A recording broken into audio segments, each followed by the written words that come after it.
2, 1. All right. Hello and welcome. Hello and welcome.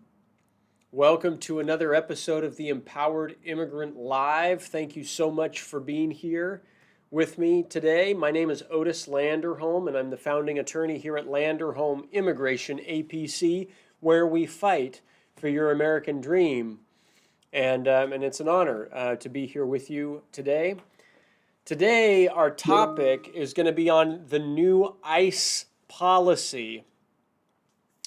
And what we'll talk about is the new ICE policy about immigration detention. The new ICE policy that basically no one who entered without inspection is eligible for bond. All right?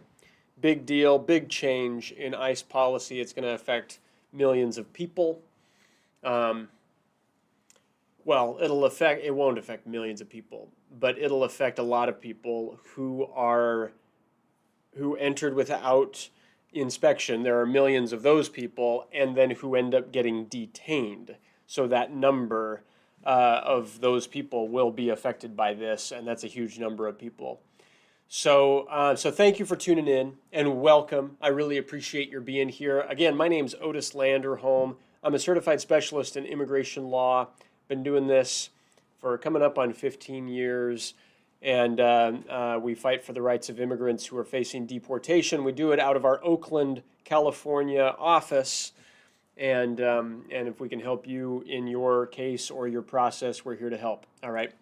So welcome to the Empowered Immigrant Live. Remember, the Empowered Immigrant Live is here to train, teach, inspire, and empower immigrants to make the most out of immigration laws and to make the most out of their lives. And so thank you so much for being here. Thank you for tuning in. And today our theme is the new ICE policy saying that no one who entered without inspection is eligible for bond. As always, it's like, hey, do you want to get a green card? Do you want to apply for asylum? Do you want to apply for VAWA or a U visa, or figure out what's the best strategy, or figure out what you would do? What are your options? Because in any of those situations, I'd love to help you, all right? My firm is on a mission to win 10,000 immigration cases in the next 10 years. We would love for your case to be one of them. We won a very complex asylum case just yesterday in immigration court. Huge congratulations to those clients. If you're watching me, you know who you are. And huge congratulations to you. And we'd love to help anyone who is listening and who has an immigration case. So thanks a lot for being here. So there's so much news that's happened right now. It's the 17th of July of 2025, and things are changing just constantly. What I want to share about today is a change that happened on July 8th. All right, so it's July 17th is the day I'm recording this. The change that happened was announced on July 8th. This was an internal policy memo, all right, that was issued by ICE, by Immigration Customs Enforcement, saying that they have changed their position. They've changed their position about who is eligible, about who they argue are eligible for bond, right? Saying that going forward, ICE's new position is going to be that all people who arrived EWI, entry without inspection, all people who arrived between ports of entry, all people who were not inspected and admitted in the U.S., which are like millions of people, right, are subject to detention under Section 235B of the Immigration Nationality Act, which that means that they're not eligible for bond hearings from immigration judges. The only way they're released is if they're paroled out by ICE directly under 212D5 parole. And so that's a big change, folks. That's a big change, and it has huge implications for people who are in the United States and were never inspected and admitted. All right? It makes the risks go up, right? If you've never been inspected and admitted, but now you're applying for a green card, if you've never been inspected and admitted, but now you're applying for asylum, whatever it is, now they are going to argue that if they detain you, you won't be eligible to be released. You're going to be stuck in detention, according to them. This is their arguments, all right? You're going to be stuck in detention until you win your case. And then if you don't win, they'll deport you. If you do win, then they'll release you and give you the benefit that you just won. All right, so that's their position. Now, just to be clear, just because this is ICE's policy and ICE's interpretation, it does not mean that ICE is correct. Okay? Like, we can fight about this, and we will be. We will need to fight about this issue in immigration court and before the federal courts. But for now, you've got to be ready for this type of fight. Okay? You've got to know that the risks are going up, that a person could be detained, and if you're detained, you might be detained for a while, right? Because they're going to not release people. And so you got to be informed about that. All right. Now, to be really, really clear, right? If you entered on a visa, if you entered with a green card, this does not apply to you. All right. This only applies if you entered the U.S. without inspection, and if you're detained. Then you need to pay attention to this. You need to get legal advice about it. You need to have a game plan about it. All right, and that's the way this works. Okay, I just said a lot. Let that percolate. If you have questions about your case, feel free to send me your questions. All right, I'm here to help, and I'll answer any questions that you have. But you know, the bottom line about my topic today is ICE has changed its policy, and for people who have entered without inspection, if you get detained, it's going to be very difficult to fight bond. You know, a month ago, if you would have asked me, hey, what's the best strategy if I get detained? Great, let's fight for your bond, right? Get you out of detention, and then we can fight your case in front of the judge, whether that's asylum or cancellation of removal or whatever. But that strategy will not work. All right? If ICE is correct in its interpretation, that strategy will no longer work. And so instead, it's like, okay, if you get detained, let's be ready to fight that fight. All right? And I have multiple clients who have called us recently, and they're like, hey, you know, what do I do if I get detained? Well, let's build your case ahead of time. Let's build your case ahead of time. If we have your whole asylum case ready to go, if we have your whole green card eligibility documented and ready to go, if we have your whole cancellation of removal case documented in our files ready to submit, right?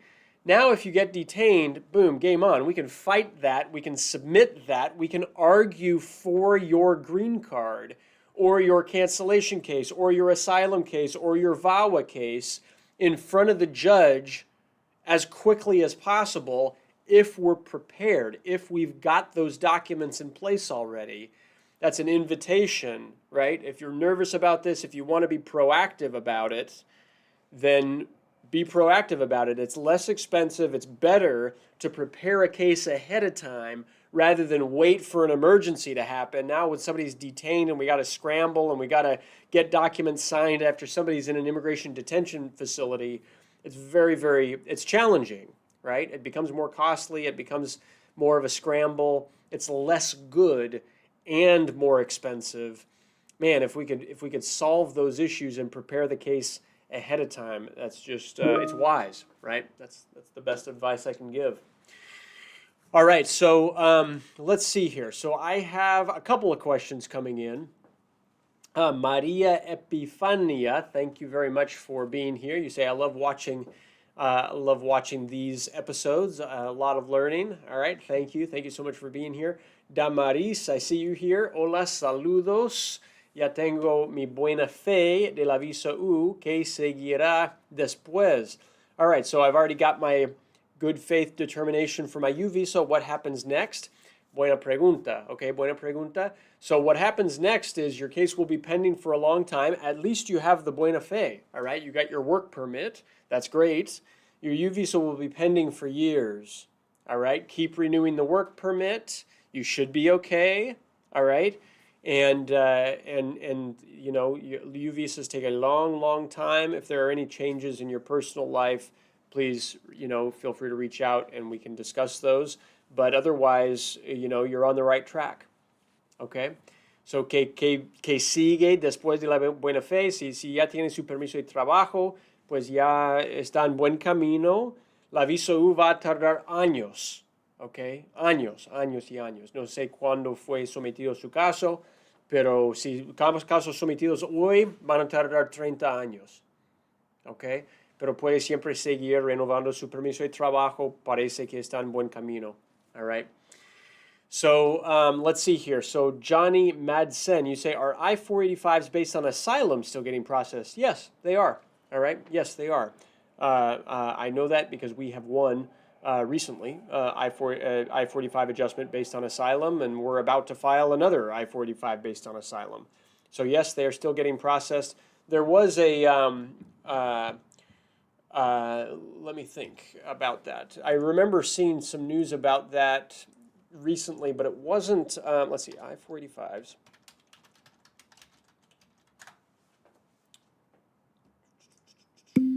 Yep. Anyway, sorry, I was in my head about that. There was an announcement about processing times, etc. I don't think it was about that situation, though, recently. To my knowledge, yes, they are still processing I-485s based on asylum. And to the extent that there was like a window where they were like, oh, are we going to require interviews on all of these, or was there going to be a pause or something? To my knowledge, those have now resumed. All right. So anyway, I hope that's helpful. Johnny Madsen, thank you so much for asking that question, and thanks for being here. All right. Maria Lacerda, great to see you. Thank you so much for being here. You say, my removal case got dismissed. All right, good. And granted at the same time. Well, that's confusing. All right. That's confusing. You got a U visa in place. I want to get my bond money back. What should I do to get my bond money back? Okay, so if your U visa's in place, well, if your case got dismissed, yeah, you should be eligible to get your bond money back. There is a process to go through, all right? I'm not going to remember the forms precisely just out of memory. I'd have to look it up. My memory says it's the I-305 form, and I think there's another form that goes along with it showing the dismissal of your case sent off to the address in the instructions of the form I-305. I think it's the I-305. And maybe I could verify that real quick.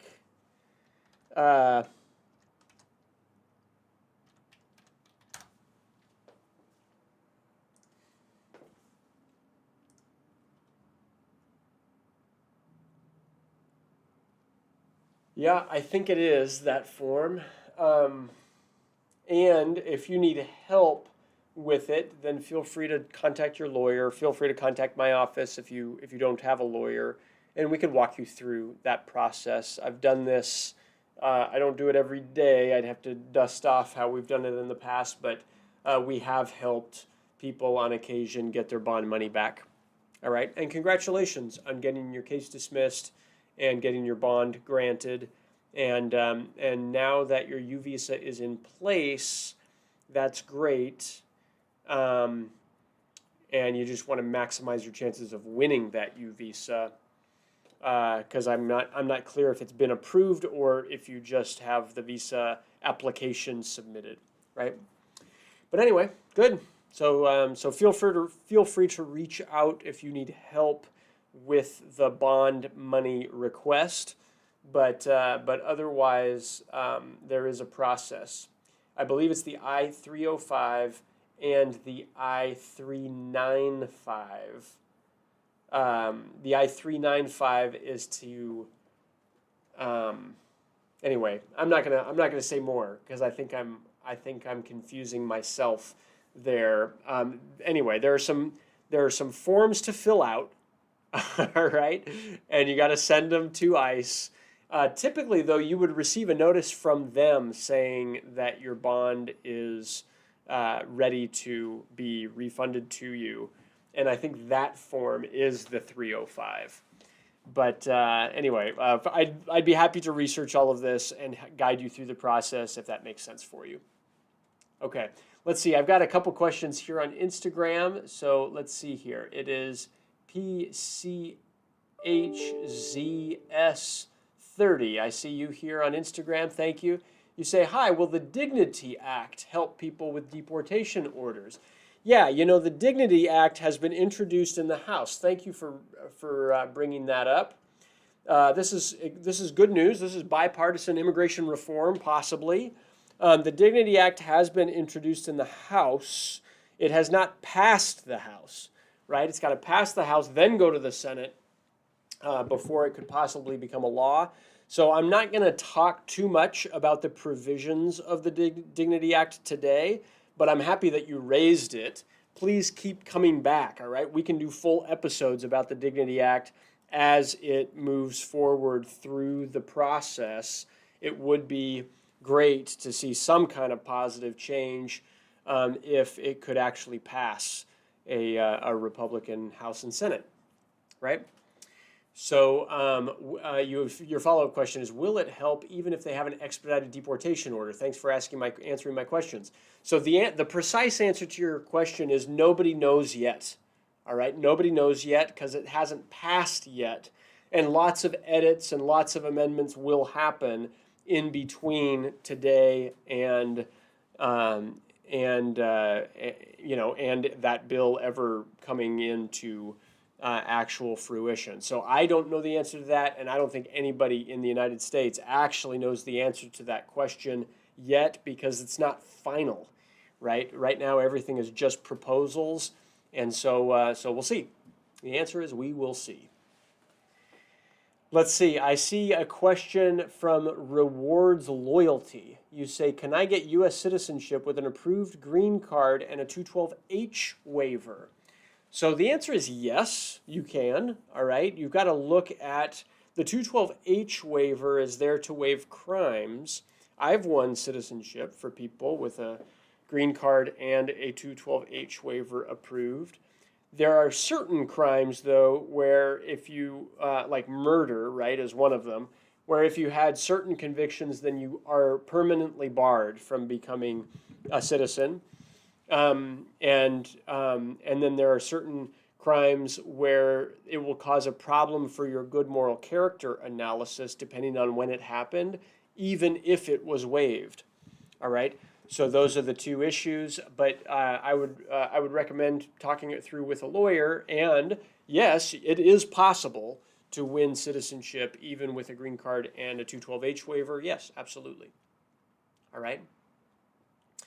Good. PCHZS30, thank you as well. Thank you for being here. I appreciate you being here. All right. Let's see. Ale Cortez, I see your question here. Separated green card, conditional green card, expired in 2024. Do I still have a chance to file the I-751? The answer is yes. Thank you for asking this question. Yes, you do still have a chance to file the I-751. The I-751, the petition to remove the conditions on your green card, it must be filed by the expiration of your green card if you're filing it as a joint submission where it's signed by both you and your spouse. But if you're filing it under one of the other categories, like if you're divorced or if you're filing it under the extreme hardship category, etc., those other, like the exceptions to the joint filing requirement, can be filed at any time, even late, even after the expiration. And so that's the way that works. And it's a little bit tricky, right? Because if you lose the I-751 at this stage, they're going to terminate your green card status, which means they would NTA you and make you fight about it in front of an immigration judge. So you want to maximize your chances of winning that I-751. All right. Otherwise, you can be put into deportation proceedings. But yes, you can do it, but just do it well. I would recommend having a lawyer help you at this stage. Okay. Not divorced yet. I see that. Great. Great. And so let's see, wishful thinking. You say, sir, I'm an LPR with a DWI misdemeanor. Can the new laws for DUIs be retroactive? Yet to be seen. Great question. Yet to be seen. I don't know the answer to that question. My argument is that it should not be allowed to apply retroactively. There's all kinds of reasons why it should not be allowed to apply retroactively. There's an old U.S. Supreme Court case called INS versus Saint Cyr, where this was regarding an old law called 212C. And the argument was that when that law was repealed, the repealing of it can't be retroactive against people with criminal records from before the repealing. Because if you're in criminal court arguing for like a plea deal, right? And you're like, hey, I'll take this plea knowing what the immigration consequences are because I want to maximize my chances. I'm comfortable taking this plea because it's not going to cause me to be deported, right? Well, if immigration law changes and now it does make me deported, wait a second, I would never have pled guilty to that offense then. And so if it applies retroactively, it's like that it's almost like a due process violation because now you're getting consequences put on top of you that you would never have accepted if you were given the right to look at a plea deal and a negotiation as to what you're going to accept guilt of, right? Instead, it would have been like, no, I'm going to trial. I'm not going to accept a guilty plea there. Anyway, so those are the arguments, all right? Those are the arguments, and we're going to see, how all of that plays out. But those are the way it works. All right, Mike BRO, I see your question. Thank you for responding 2 days ago regarding cancellation of removal. I'm a non-LPR. When I go through that, I will call your office. Okay, great. Mike, thank you so much. Thank you so much. We're here to help. We'd be happy to help you with that. All right, everyone. Thank you all so much for being here. I'm grateful to be here with each of you. My name's Otis Landerholm. I'm the founding attorney here at Landerholm Immigration, A.P.C, where we fight for your American dream. I really appreciate each of you being here. If this was useful, if this was helpful, please take a moment, go to our channel in YouTube, hit the subscribe button, and also hit the notifications bell, and you can receive a notification each time we upload an additional video with information, with updates to the law, etc. Okay? And so, Ali Cortez, I see your follow-up question there. What if I leave the country? Can I do it outside the U.S.? That's not a good idea. All right? If your conditional green card has already expired, then I would caution you against that. I would recommend you talk to a lawyer. If you file the new I-751 and then get an added stamp in your passport, then you should be okay to travel. But talk it through with a lawyer, okay? BD021, how soon could you remove those conditions? The I-751 process takes time, all right? We have plenty of cases where it takes well over a year with the I-751 pending. That's pretty common, all right? And so yeah, I would say 1 to 2 years, okay? Dragon the Gifter, can a waiver be revoked? I too was granted the 212H waiver and a green card in court. My crime was waived. The judge gave me a green card. The only way for that to be revoked is if they put you back in immigration court. Okay? So, or if you commit some other offense, right? Those are the two problems. And so, yeah, if we could help you in any way, Dragon the Gifter, we'd be happy to. And if you're thinking of applying for citizenship, hey, I'd love to help you with that too. Ali Cortez, thank you. Appreciate it. Wishful thinking. Thank you, sir. Great, valuable information. We appreciate it. Hey, I appreciate each of you. Thank you so much for being here. My last announcement before we wrap up, if you are a client of our office, this afternoon today, we're having our client call for the month of July. And so if you have further questions and if you really want to talk through anything related to your case, we're talking all kinds of different updates in our client call this afternoon. I invite you to join us. Okay? So peace on earth. I see your question. As an LPR with a CIMT which was waived, was committed before the green card was approved, can ICE detain based on the waived crime from the past? No, you have a green card. All right, you have a lawfully approved green card. You are a lawful permanent resident of the United States. There is no reason for ICE to detain you. Congratulations. Talk about applying for citizenship. All right, everyone. Thank you all so much for being here. My name's Otis Landerholm, Landerholm Immigration, APC, where we fight for your American dream. I appreciate you all, and we'll see you next time on our next episode of the Empowered Immigrant Live. Thanks a lot. Take care. Bye-bye.